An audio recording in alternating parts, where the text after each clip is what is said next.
কি কিনবেন? আর কি কিনবেন? কিছু কিনবেন? চলেন দেখে আমাদের আর তো ঠিক আছে বুঝা উদয় একটা দিলেন আমার এত দূরে তো বুঝা না নেয় হ্যান তুই করে দেয়। ময়মনসিংহ নদীর পাড় সংলগ্ন ব্রহ্মপুত্র তীরে অবস্থিত ব্রহ্মপুত্র নদের পাড়ে জয়নাল আবেদিন পার্কের অবস্থিত। আজ সকালবেলা হাঁটতে বার হইলাম। এখানে সকালে অনেক মানুষ ব্যায়াম করতে আসে। দেখেন এটা হলো বাগানে এই প্রাকৃতিকভাবে উৎপাদিত এই গাছের নাম কি? মেরাগুড়া গাছ। এটা কি জানি আরো কিছু আঞ্চলিক নাম থাকতে পারে। এটা পানিতেও মরে না, পানির তলে গেলেও মরে না। এটা নিচু এলাকার জন্য এই গাছটা খুব প্রাকৃতিকভাবে হয়েছে, ভালোই লাগে। এই যে এখানে দেখেন রাত 12টা-1টা পর্যন্ত এই দোকানগুলো চলে। এখন সকালবেলায় দোকানগুলো বন্ধ। নদীর মোহনা, পানির স্রোতে নদীর বাঙ্গন, কচুরি গাছ, বিভিন্ন ধরনের উদ্ভিদ। এটি হলো বড়ই গাছ। আপনারা সময় সুযোগ করে আপনারা সকালবেলার হাঁটার অভ্যাস করলে শরীর স্বাস্থ্য যেমন সুখে থাকবে, আপনার মনটাও প্রফুল্ল থাকবে, শারীরিকভাবে আপনার ব্যায়াম উন্নতি হবে, দেহের গঠন শক্তিশালী হবে এবং বিভিন্ন ধরনের মনীষীরা ভবিষ্যৎবাণী করে গেছে যারা সকালবেলা ঘুমাতে ওঠে সকাল তাদের জন্য স্বাস্থ্য গঠন, শরীর শক্তিশালী হয়, রোগ বালা জীবাণু তার উপরে আক্রমণ করে কম। এই বাংলার সেই ঐতিহ্যবাহী ঘোড়া যে একসময় প্রাচীন যুগে এসে যে প্রত্যেকটা মানুষের ব্রাহ্মণ ছিল, ওই ঘোড়া রাজা বাদশাদের চলাফেরার হাতিয়ার ছিল ঘোড়া। এই সেই ব্রহ্মপুত্র নদ, এটা হিমালয় প্রদেশ থেকে উৎপত্তি হয়ে এখানে ময়মনসিংহ, জামালপুর, গফরগাঁও, কিশোরগঞ্জ, শীতলক্ষা নদীর মোহনা, কাবাসিয়া, বর্মি হয়ে সম্ভবত গোড়াসারে সম্ভবত বঙ্গোপসাগরে পানি বিলুপ্ত হয়ে যায়। উজানের দেশের পানি আমাদের ব্রহ্মপুত্র নদে হয়ে এখানে চলে আসে। এটা হলো রেস্টুরেন্ট হিমু আড্ডা। এখানে প্রচুর ভালো ভালো খাবারের আয়োজন পাওয়া যেত। রাজনৈতিক অস্থিরতায় এটা আগুন দেওয়া পড়ে ফেলেছে।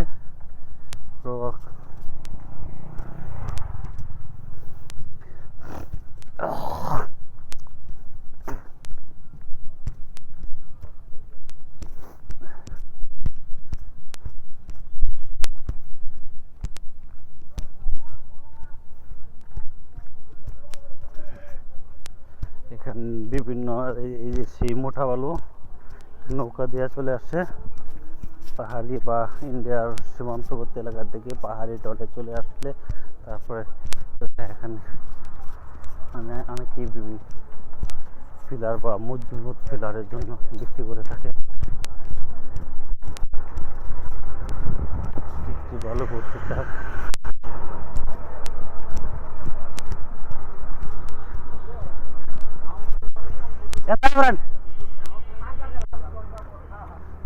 তাপমাত্রা অনেক থাকায়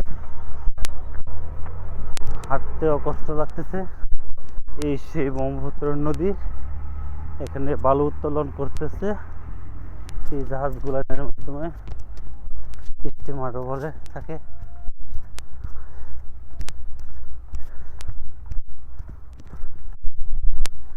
দেখেন একজন ব্যায়ামকারী কিভাবে হাঁটতেছে, তার শক্তিশালী বেশি।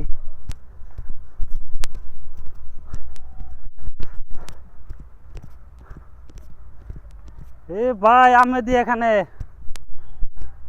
ফেভার আছেন না ওই যে ওইটা আইবো আমাদের অফিসের পাশে কোনো একটা লোহা কারখানাতে চাকরি করে।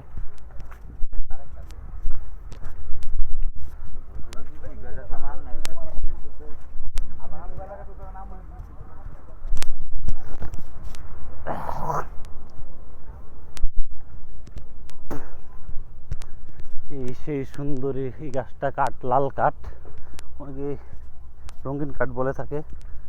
এটা কৃষ্ণচূড়া গাছ।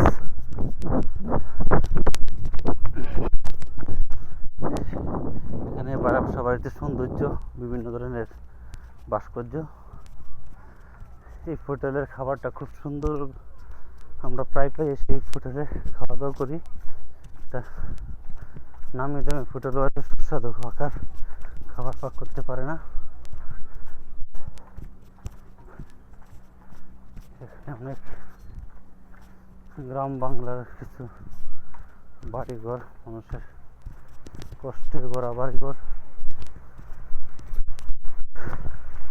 এটা একটা নার্সারি, একটা কাঁঠাল গাছ, বিভিন্ন ধরনের সৌন্দর্য, ফলজ উদ্ভিদ এবং ফুল ফল।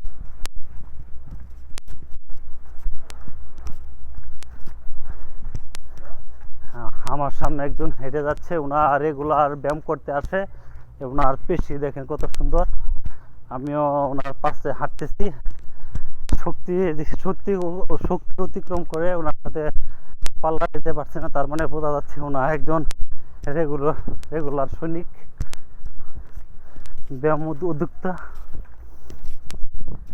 এইসব ফেসবুকটা ঘোরাফেরা করা যায়।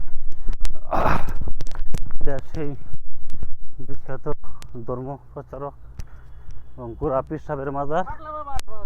থাকলাম না, ওনার আসলে ইসলামিক সঠিক রাস্তার ছিল, গোরা পীর সাহেব ছিল। এই নদী ভাঙ্গর করার জন্য এখানে ঘাঁটি বাঁধছিল, তবে ওনার ইসলামের আদর্শে ছিল। বর্তমান প্রজন্মে ওনার একটু বন্ডামি শিরকের গান বাজনা এগুলো আসে, তারপর আল্লাহ মাফ করুক। ইসলামের অন্য ধর্মের মধ্যে যেমন একাধিক দল, ইসলামের মধ্যে একাধিক দল, যারা ধর্ম পণ্ডিত মুফতি তারাই সঠিক ফতোয়াটা দিতে পারবো। আমরা ধর্ম সম্বন্ধে এত চর্চা নাই, ওরা কিছু বলতে গেলে বিভিন্ন মহলের সমালোচনায় আসতে পারি, যেটা জানি না এটা বলবো না।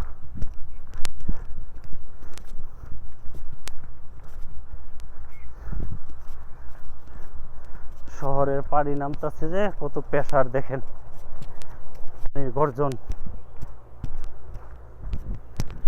আমরা চলে আসছি এই সেই আধ্যাত্মিক বাবারা, যাই না মাজারে কি হয়, তবে গরিব দুঃখী মানুষের 2 বেলা খাবারের ব্যবস্থা হয়, 2 বেলা খাবারের ব্যবস্থা হয়। অসংখ্য পাগল এখানে, ছাগল বলা যাবে না, মানুষ সবার সারা জীব এখানে এসে ইয়া করে। অনেকেই কোনো এক শক্তি বিশ্বাসে ওনাদেরকে টাকা দিয়ে খায়। আর নেশাটা নিয়ে সোশ্যাল মিডিয়া যেভাবে ভাইরাল হচ্ছে, নেশা তো নেশাই, খারাপ তো খারাপই। বড় ক্লাবেও নেশা করে, নিম্নআয়ের মানুষও নেশা করে। একটারে কেউ প্রথম সোসাইটির মানুষ মনে করে, আরেকটারে হ্যাঁ মনে করতে। আইন সবার জন্য সমান, নেশার সবটাই দমন করা হোক।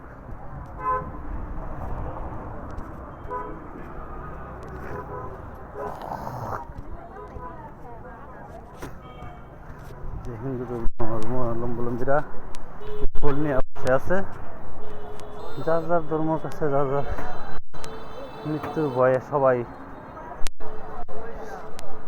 ভালো গাছ বা সৃষ্টিকর্তারকে বা নিজের আত্ম উপলব্ধি করার জন্য বিভিন্ন ধরনের পূজা দিয়ে থাকে। নারায়ণগঞ্জের ডিসি মহোদয়, জানি না কতটুকু সত্য, পৃথিবীতে 46 ধর্ম, আমরা এখন কাঁচা বাজারে আসছি, ম্যাচের জন্য কিছু কাঁচা বাজার করবো। হাঁপিয়ে গেছি দূর থেকে আসতে আসতে। দেন আমার কাছে দেন শাক, এই লোকের কাছ থেকে শাক কিনছি।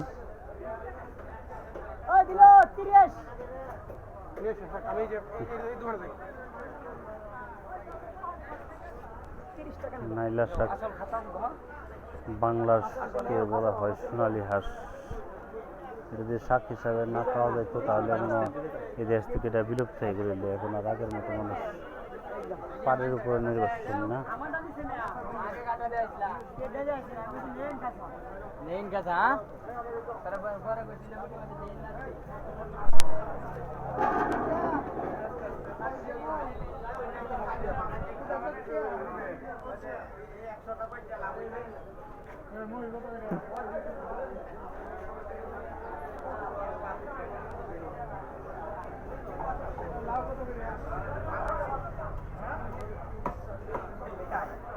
না আজকে নিতাম না, হেতু আনিছি।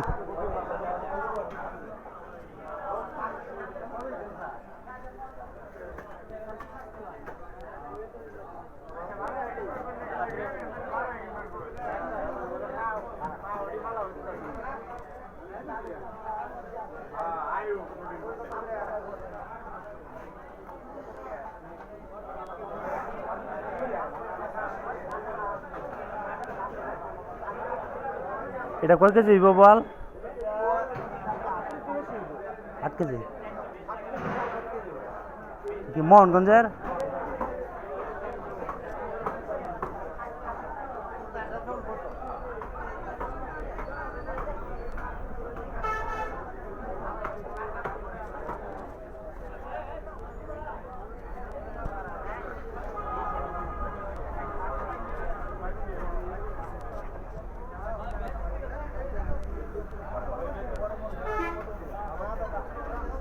মোহন ভাই বাজার হয়েছে, চলেন জায়গা।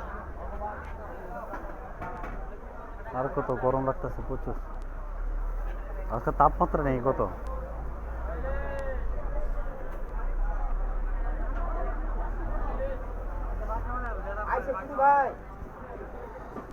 ধন্যবাদ। কলা খাও, দুটো কলা খাও। কি বাপ?